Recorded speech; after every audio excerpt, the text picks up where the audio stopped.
तो जैसे ही विजय ने सत्ता संभाली, बिल्कुल फिल्मी अंदाज में 2-3 फैसले विजय ने ले लिए हैं। वो फैसले क्या है वो भी बताएंगे और साथ ही साथ आगे आने वाले दिनों में विजय के सामने किस तरह की मुश्किलें पेश आ सकती हैं, क्योंकि आखिर है तो मिली जुली सरकार विजय की।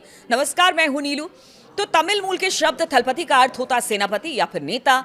सी जोसेफ विजय ने तमिलनाडु के मुख्यमंत्री ऑफिस में कुछ इस तरह की शुरुआत की कि पहले ही दिन ये संदेश दे दिया कि शक्ति के केंद्र वही होंगे। उन्होंने धड़ाधड़ जिस अंदाज में फैसले लिए वो फिल्मों के जरिए बनाई गई उनकी सार्वजनिक छवि के अनुरूप है। हालांकि उन्हें गठबंधन सरकार की चुनौतियों के लिए तैयार रहना होगा, जिसका असर अब आगे चलकर सरकार के निर्णयों पर भी दिख सकता है। विजय सरकार के पास बहुमत से केवल 2 विधायक ज्यादा हैं, यानी कि 120 का समर्थन है। इसमें 5 सहयोगी दल हैं और इनके टीवीके के साथ आने की वजह से विचारधारा से ज्यादा दूसरी है इनकी। लेफ्ट पार्टियां हैं, सीपीआई है, सीपीएम ने बाहर से समर्थन दिया है और उनका मकसद बिल्कुल साफ है कि बीजेपी और उसके सहयोगियों को सत्ता से दूर रखना। सबसे पहले समर्थन देने का ऐलान करने वाली कांग्रेस ने भी यही वजह बताई है। एक और पार्टी वीसीके ने भी बाहर से सपोर्ट किया है और इसलिए ताकि राज्य में राष्ट्रपति शासन की नौबत ना आ जाए। इन दलों की रुचि विजय की सरकार बनवाने से ज्यादा एआईएडीएमके के नेतृत्व वाले गठबंधन को दूर रखना है। वीसीके तो अब भी डीएम की अगुवाई वाले अलायंस का हिस्सा है। ये बड़ा अजीब है और ये बड़ी अजीब सी स्थिति है कि जहां एक पार्टी सरकार के साथ होते हुए विपक्षी गठबंधन के साथ भी होगी, यानी सत्ता में भी और विपक्ष में भी। इससे विजय सरकार पर लगातार दबाव बना रहेगा। साथ ही गठबंधन की पॉलिटिक्स वैसे भी बड़ी मुश्किल भरी होती है और ये तो विजय को पता चल गया होगा। जब वो सरकार बनाने जा रहे थे तो बड़ी मुश्किल के साथ सभी को तैयार किया गया।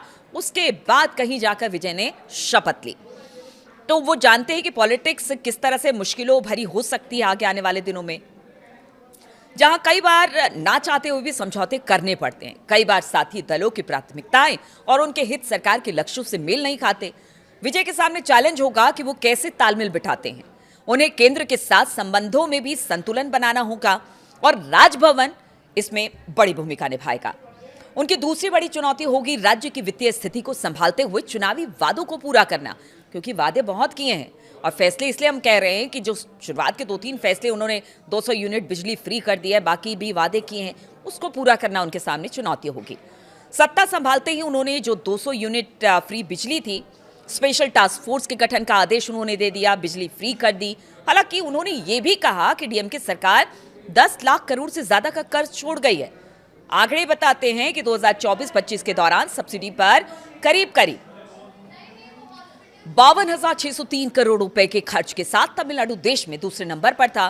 फ्री बीज की तरह इकोनॉमिक पर दबाव है। विजय ने राज्य के वित्तीय स्थिति पर श्वेत पत्र लाने की बात कही है। पारदर्शिता के लिए ये एक अच्छा कदम माना जा रहा है। तो देखिए, बहुत सारी चुनौतियां, फिल्म नहीं है। विजय को अब हकीकत में काम करना पड़ेगा। वादे जनता से किए हैं, उस वादे को भी निभाना पड़ेगा।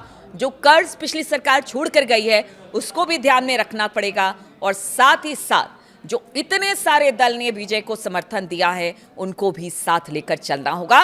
लेकिन शुरुआती तौर पर विजय ने जो फैसले लिए हैं उससे जनता तो गदगद है, लेकिन आगे की राह विजय के लिए कह सकते हैं आसान नहीं होगी और चुनौती बहुत ज्यादा विजय के सामने होगी।